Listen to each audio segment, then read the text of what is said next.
So, this is a conflict currently happening.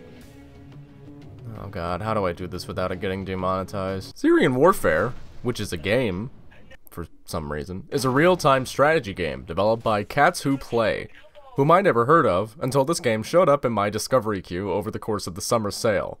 And it was like 17 bucks, and such an intriguing concept that I decided to pick it up and see if it was any good. An RTS about Syria? Like that Syria. Like that one particularly polarizing conflict of which having a discussion about sparks all sorts of arguments, ranging to alleged Western imperialism to Russian intervention to keep a big bad dictator in charge to their own ends of oil. Russia's mad at the West for supporting terrorists. The West is mad at Russia for supporting a dictator. It was that one?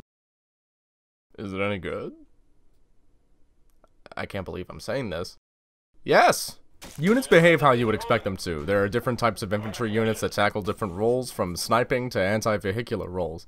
There's also engineers that do mine laying, as well as various types of vehicles for you to use that all serve particular niches. There's actually a surprising level of detail put into the mechanics here, minus some occasional pathfinding issues here and there that I've never found too intrusive yet. You also have to contend with suicide bombers, which are like an actual unit. Yeah. The game has a particular focus on realism. Apply logic to any scenario, and it will usually come out how you would expect it to. Although sometimes your ATGM troops come down with a case of stupid and fire a missile at a wall, which is really annoying because ATGMs take up a lot of ammo. Infantry units get cut down relatively quickly, vehicles are very dangerous, except in the event of ATGMs or RPGs. One wrong misstep and the BMP that you've been using the whole mission can get blown up faster than you can say, "What's Aleppo?"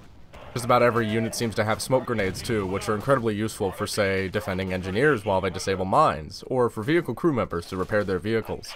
The game isn't very forgiving of mistakes. I was playing on the third highest difficulty setting, but I've had a blast so far. As the game progresses over the course of its single-player campaign, your army gets more and more complex.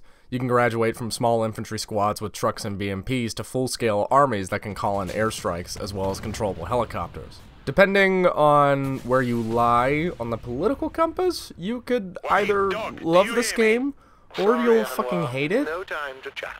I mean, understandably, it's a very polarizing topic. Someone DMCA claimed this game a while ago for copywriting something. I think they were just mad that the game existed. To summarize what you can expect from the game, there's no multiplayer component to it. The game takes place over the course of a single-player campaign where you play as a Syrian police officer who leads the resistance efforts among fellow compatriots against rebel forces, for the most part represented by al-Nusra and Daesh. Al-Nusra is basically Syrian Al-Qaeda. There are many dialogue moments where the characters in the single-player campaign are played by American and English voice actors. The voice acting is serviceable enough for the main characters, though on some occasions with the side characters here and there, you can tell they probably got whoever was most convenient to say XYZ random terrorist lines. It's not enough to break the experience, though. The game seems to be written as a homage to the Syrian army fighting against rebel forces. If that doesn't sit well with you, I can understand why you wouldn't want to play the game. I personally found this angle of the conflict, that isn't particularly talked about here in the West, interesting nonetheless. The devs seem to do their homework here and compile a good deal of historical knowledge about the war's major battles, which are revealed in mission dossiers as you go through the campaign. Mechanically speaking, like I said, this game has a lot of typical elements that you would find out of an RTS. Think of it as a weird mix of Company of Heroes and Blitzkrieg, mechanically speaking. If you play those games, you know what I'm talking about. If you don't, by playing the first few missions, you can get a really good idea of what to expect in the future with the game going forward. I don't know about you, but the graphics, the sound design, and the presentation are all decent enough, and considering its low price point, if you're into RTSs, I would say go for it. If you're looking for a mechanically sound, cheap RTS with an interesting concept to keep you entertained, and perhaps make you think a little bit, I actually would probably tell you to consider giving Syrian Warfare a shot. Wow, that sentence didn't come out right at all.